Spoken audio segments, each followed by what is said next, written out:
These are unusually large candles that significantly larger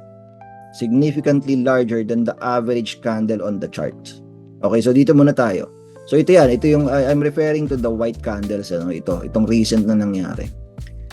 Okay, so kung mapapansin nyo, yung buong katawan, di ba, yung buong range from top to bottom, okay, is mas malaki relative, di ba, doon sa average candles. Ito yung mga average candles nyo, no? Ayan, mga average candles nyo.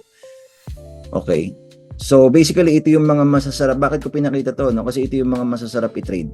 Okay, they shoot up or crash down too fast, too soon. So mabilisan lang. Now I forgot kung ilan yung percentage nito, but I will assume na parang siguro mga nasa 50 to 100% itong candle na to. But ito meron tayong record, ano? Ayun, 37%.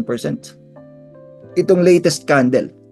Okay? So ayun yung ibig sabihin ng too fast, too soon. 37% in just one day. Wow! Diba? Saan ka naman nakakita ng ganun? So, high momentum moves driven by intense market emotion. So kaya masarap silang i-trade. Okay? Kasi merong, kumbaga parang yung market natin on average emotional talaga yan, pero kapag ka merong mga parabolic candles dito, kumbaga parang na-amplify, naka-leverage, naka times 10 times 20 yung emotions, parang naka-steroids yung emotions during this time. So kapag ka nakakakita kayo ng ganito, ibig sabihin grabe yung nangyaring emotion, diba? Which is, in this case, pag pataas, usually ang emotion is FOMO, fear of missing out. Naghahabol, ano?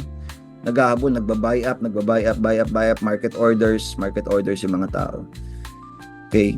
So, pagka anuhan naman, pagka red naman to, syempre nangyayari din yung mga parabolic moves, parabolic candles na red, panic naman ng nananaig na emotion. Kumbaga parang gusto ko nang lumabas, 'di ba? Ang analogy ko nga dito is para siyang yung ozone disco. Nag-aantay na parang nagtatakbuhan na papunta sa exit kasi sunugan na ng yan, para mga ganyan. So basically kailangan din makita yung mga key level supports or key level resistances, in this case key level support na pinaka latest before nangyari. Kasi ito yung ito yung titignan, bakit biglang nangyaring ganun? Bakit biglang nagkaroon ng parabolic move? 'Di ba? Bumangga siguro kasi sa support tapos nag-breakout doon Okay, so at least dapat alam natin kung ano yung key level support na in play.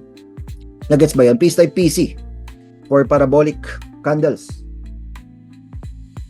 Parabolic moves.